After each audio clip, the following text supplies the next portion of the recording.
right, well, we're done time traveling. We got all the orders that we needed to drop off at your doorstep. And food for friends. Food orders to your doorstep. And then we're going to head to the lake or pass over the body of water.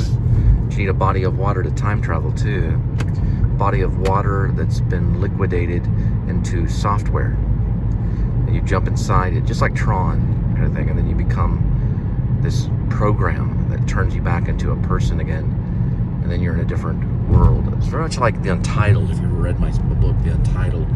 But it dealt with a medicine called Myrcin R is what they called it, Myrcin R, which turns you into a different person. Kind of Brave New World kind of stuff. Then we'll be heading across the body of water. We'll see what it looks like over here. Okay, so I can't really see what it looks like. But you can imagine it in your head. That's what it looks like. So it's a body of water and we'll be passing it. Right, Sniggles? Mm-hmm. Yeah, she's all for it. Johnny Depp would go, oh sure, yeah. Of course. Everything's yes. Oh sure, yeah. Well, can people time travel? Oh, sure. That's how you'd say Johnny Depp when you're in an interview. So, Johnny, can people time travel? Oh, sure. Oh, sure they can. Sure. It's very possible. Very possible. Yes. Oh, sure. That's in his Ed Wood phase, though. He's probably a little slower than that. He's like, Johnny Depp, can people time travel? Oh, sure. They sure. I'm trying to do an impression. Can you do an impression of Johnny Depp? No, I can't. I'm sorry. I think kind of from Ed Wood, he's kind of like the Bride of the Atom. Oh, sure, yeah. Oh, yeah. Okay, oh, sure, time travel. All right, so that one didn't work. But what about Seinfeld? Cole, you can time travel. Sounds more like Doc Brown. Doc Brown's, yes, you can time travel. You can do it. You gotta go 88 miles per hour. Marty, you're 88 miles per hour. Now we're traveling across the body of water. Right now, are you excited? Very excited. All right. Here we go. Everybody just kind of... So we're actually going backwards. There we go. Now we're rolling. It'd be cool if I had a camera like right here. You could see other parts of the vehicle. See like behind you and around you, like a four-parter camera that was split in 4 sections. They have vloggers that do that.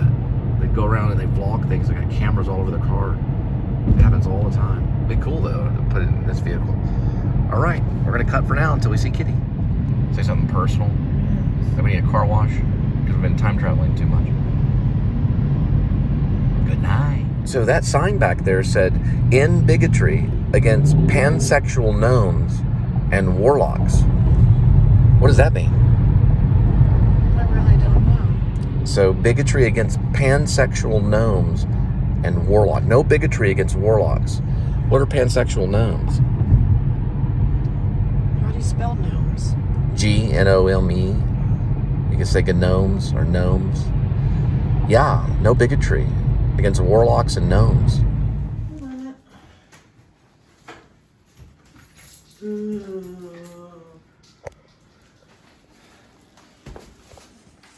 Hey kitty, we'll be right back. Sorry we left you. Sorry, Daddy stepped on you. Alright. Alright.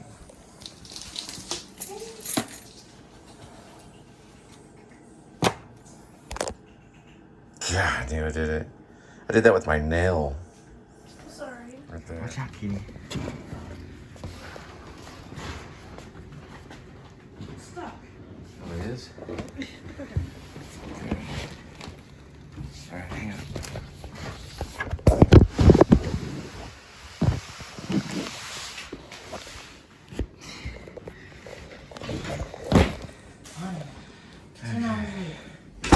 You got a good joke book. Alright. We got it. That's our laundry. And our cat stuff. Alright. We got you a new cat litter. We barely made it through there. You almost slammed the door on him. Alright, he seems pretty happy. Yeah. Okay. Where's he at? My father. Here we go. Here we go. Excuse me.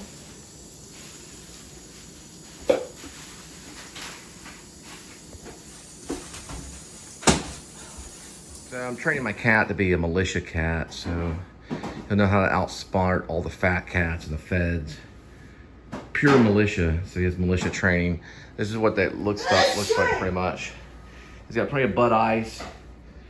And here's a scratching post, just kind of slop down there in the middle. He's got a cheap toy, about $1. And then he's got this makeshift, oh bless you, makeshift cat box. I'm sitting here doing real work. He's gotta do like a duck under and poop with his head sticking out. That way he's tougher than all the other kitties. By the time he's done training, he'll be better than Rambo. Right now he goes by Edmund.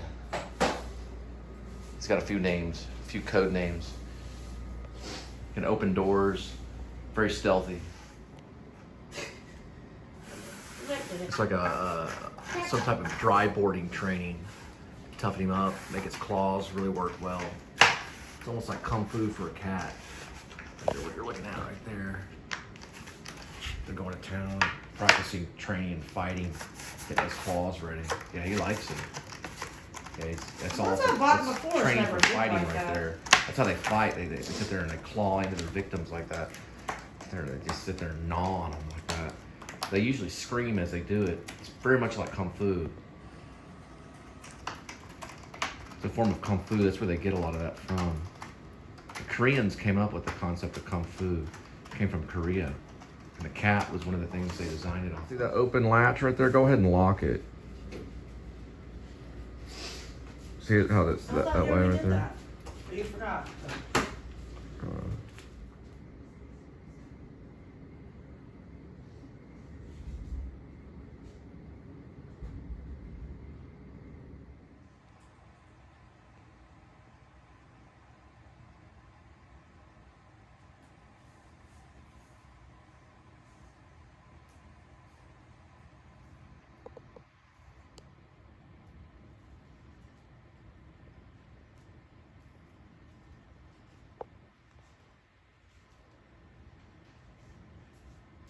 He likes that new cat food.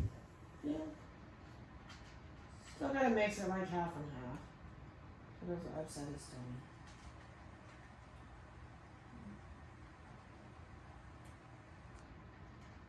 Well, it's made with chicken. Other shit's ground yellow cornmeal, so hopefully the shit has to. Yeah, he ate up that new, what's it called, Purina? The Purina, he just ate it up. I poured it down, he ate it up really quick. He's eating the old stuff now. He's thinking he's still eating the Purina. He's at the Meow Mix section of it now. But man, is it called Purina? Yeah, Purina. Purina? That's a weird name. But man, he just jumped all over that, ate it, and then he got to the Meow Mix. And, you know, now he kind of walked away. You can see he likes the Purina better. It's a little more expensive. Yeah, he really liked that. I think he's had a previous owner, because when we opened the door, he just ran in, and we were like, what in the world? And he must have had a previous owner, maybe here, or somewhere near, because he just came in. I can't really tell completely if it's domesticated or complete stray. But man, he just came running in. He's a good kitty, though.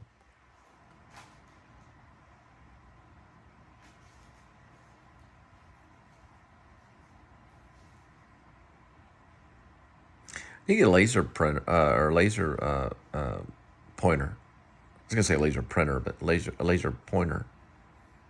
Yeah.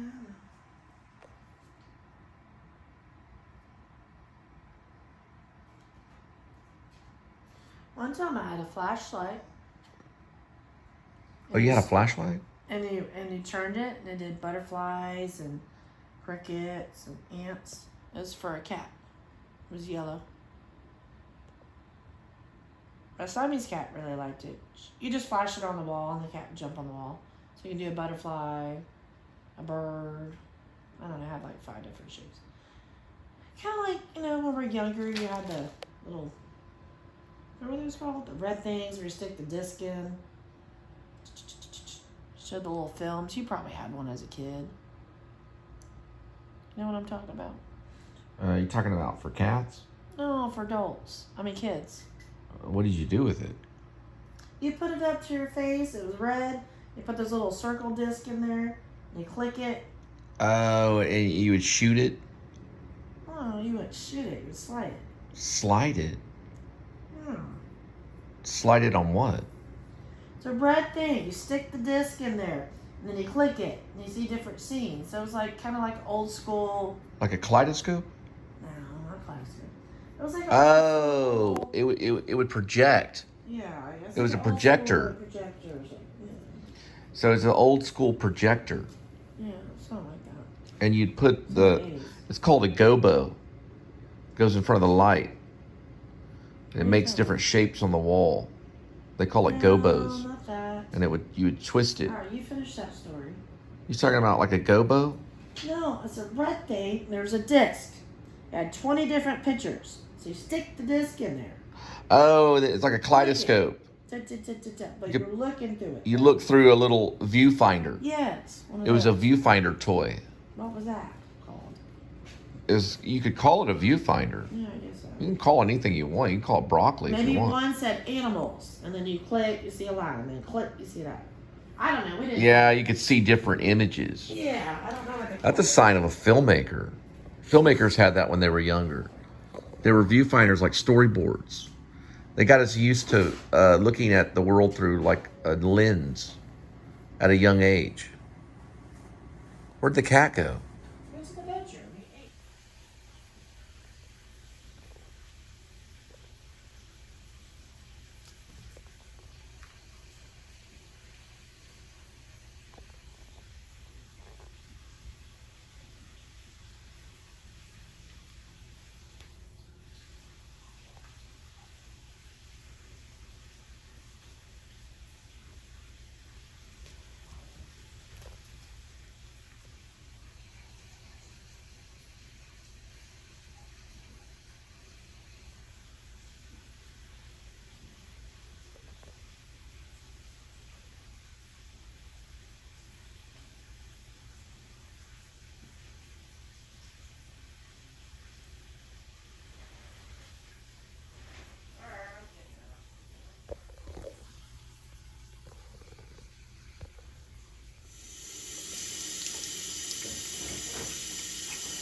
Toons is the cat that drinks out of the faucet.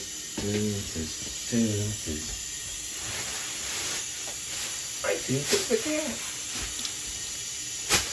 It's Toons is the cat that drinks out of the faucet. Quit it.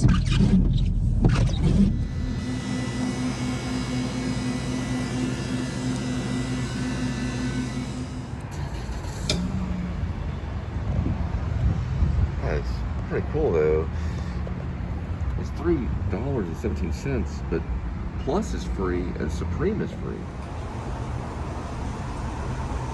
Yellow cabs out here. You can believe that.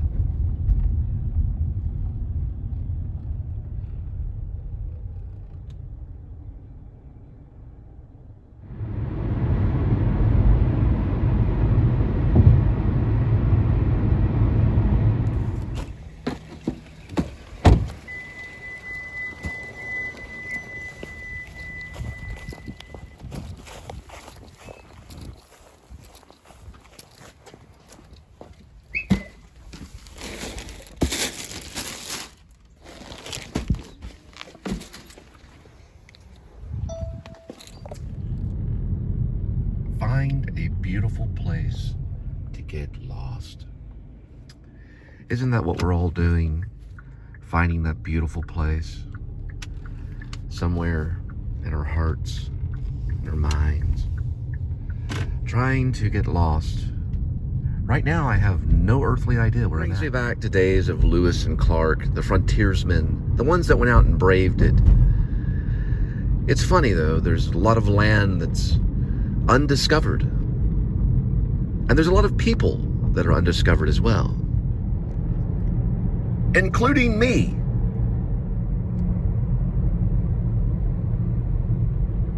He's got a face that only YouTube could love. Looks like the squirrel made it Don't know his condition. Yep, he made it to the yard right there. And, yeah, he's doing okay. He's doing okay.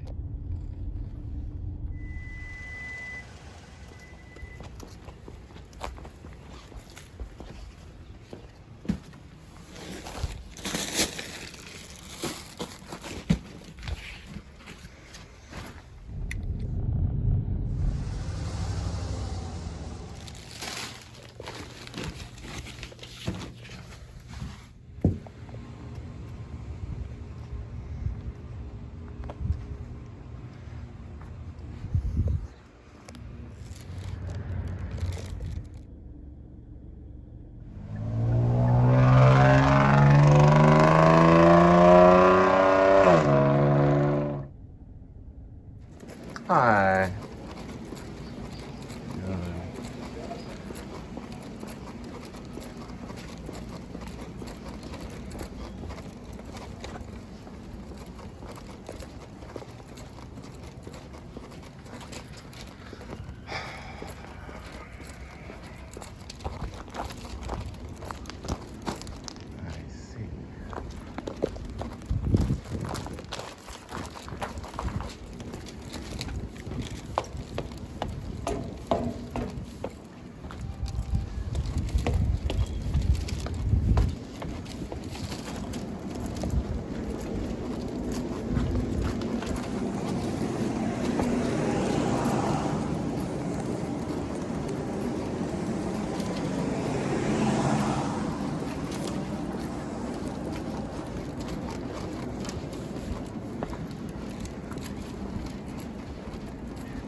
I appreciate it. Yeah, thank you. Thank you so much. Uh-huh. You're welcome.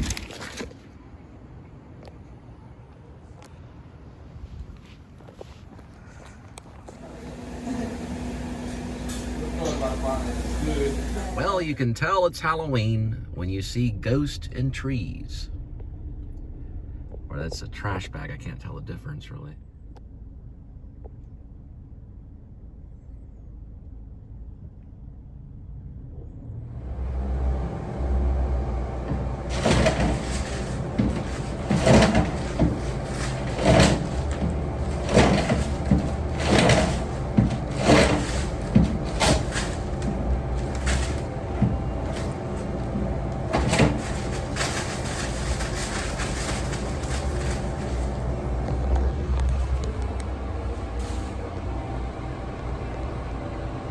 And they're on time. All the way from Arkansas. That opened back in 1840, probably 1840, 1841. And it did very well in the South. A lot of people in town would come to the shows and all kinds of stuff. Eventually, over time, it formed kind of an elite crowd of people. And there was an actor there that went by the name of John Wilkes Booth, who was a pretty good actor.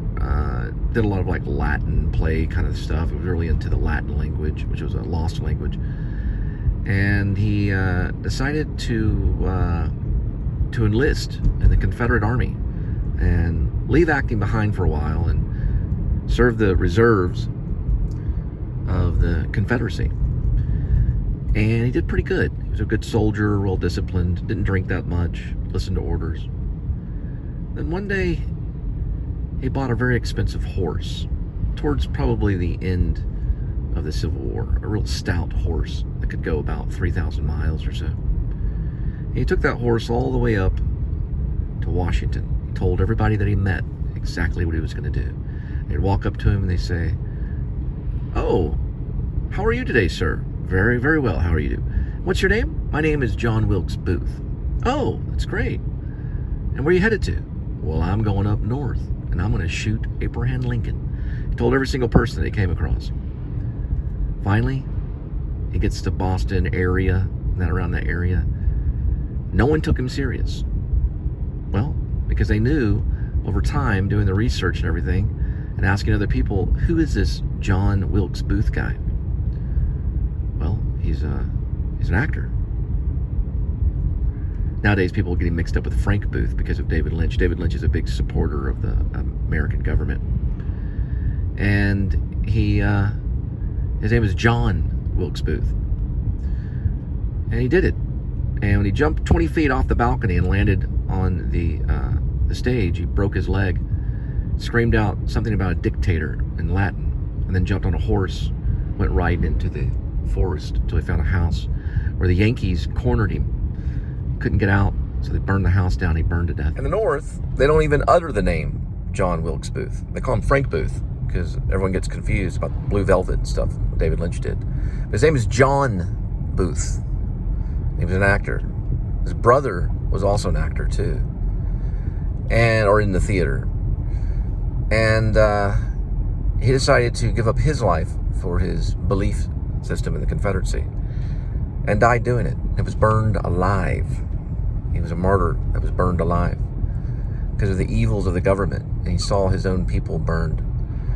And he did give up his life for a cause, and destroyed a great president known as Abraham Lincoln. Destroyed his family, his whole generation, with one single silver bullet to the back of his head. He was a werewolf killer. See, a lot of this show's in code, or in what I call delusion code.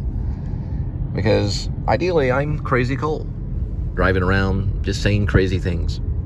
And since it's written in code, it can be deciphered and understood. And one day, it'll be explained that Cole wasn't so crazy after all. Now, was he?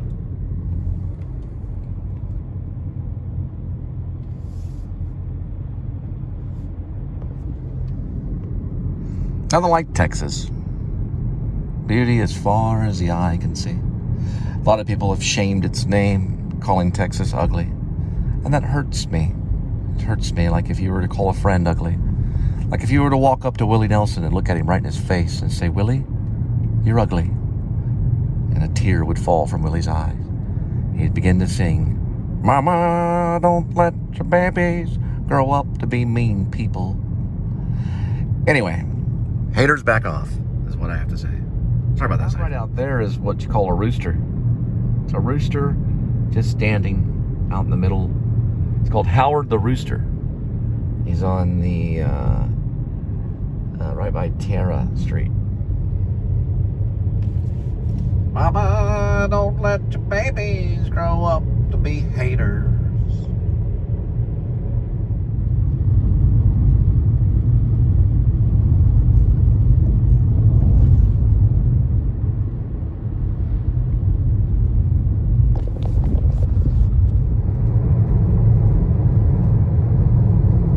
This area is known as Azle.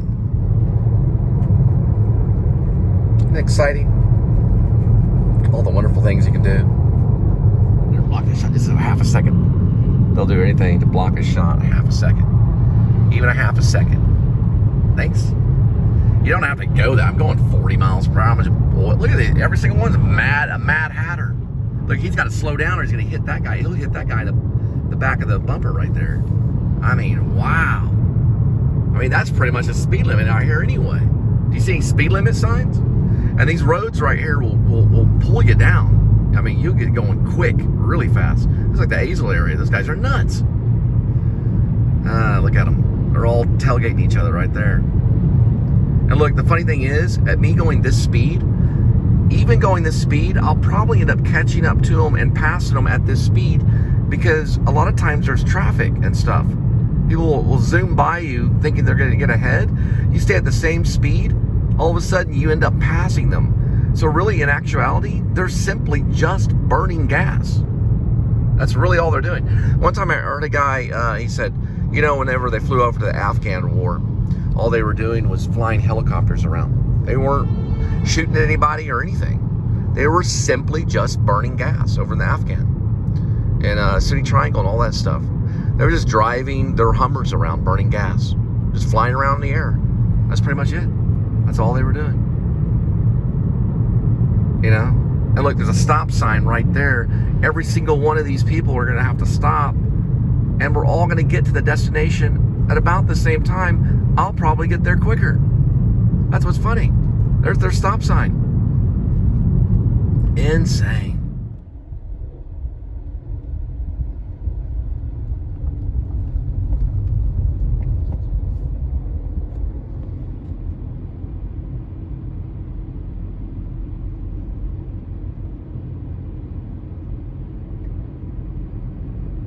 I'm a personal believer they should have a statue of John Wilkes Booth in Boston, or even in New York. You know, a martyr that died for his cause. John Wilkes Booth, one of the greatest soldiers of all time. Oh, and a pretty good actor, too.